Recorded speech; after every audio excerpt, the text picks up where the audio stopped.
Alright, it's been almost half a year since Splatoon 3 came out. I think it's appropriate to talk about the DLC now. So, brief recap in case you're new to Splatoon. When Splatoon 3 got its Nintendo Direct in August 22, we got a confirmation that the game would get a second story mode DLC, much like Octo expansion was for Splatoon 2.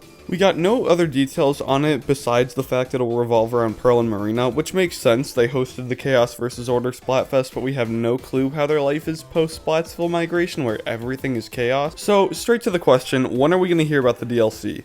Well, we've got a few options. Number one, we're due for a Nintendo Direct soon. February's been a pretty consistent month for Directs for a good few years now, so it's definitely possible, but while it's possible, I don't think it's probable. And I don't think it's probable really because February is just too soon. While it'll be like 6 months since Splatoon 3's release, DLC news is something we'd get closer to the first anniversary of the game. We can see this because that's what happened with Octo expansion, and with Splatoon 3's crappy seasonal model, it would make much more sense for them to announce Fresh Season, which if you didn't know, is the name of the third season starting in spring.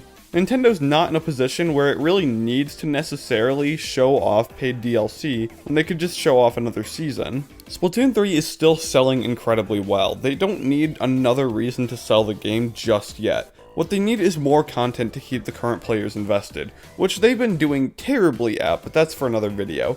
So, if not February, when else could we see the Splatoon 3 DLC announcement? It's June. It's obviously June. The answer has always been June, and that's what it was always going to be. I really hope there weren't too many people thinking it was actually possible to see a DLC announcement in February, because this was obviously the most obvious answer. But why is it so obvious? Well, June's the biggest month for new game announcements, and before COVID and now post-COVID since 2021, Nintendo's enjoyed showing off then. And massive DLC for their biggest new IP is a great way to keep heads turning since Splatoon 3's done a pretty good job of that so far. So they might as well start off with big Splatoon 3 announcements showing off Sizzle Season, which if you didn't know is the name of the summer season, and then topping it off with the DLC trailer. Nintendo could go super hard with Splatoon news in June and show that the game is still going strong almost a year into its life. So, do we got it? We'll get the DLC announcement in the June Direct. There's not much more that needs to be said here. I'm not going to waste your time here. You're free to go. Hit that like button and subscribe on your way out. Sub if you're cool. Yeah, but for my older viewers though, this video is nice. I have missed speculating about Splatoon content drops. I am in my element right now. But yeah, I'm all done for today. Alright gamers, see ya.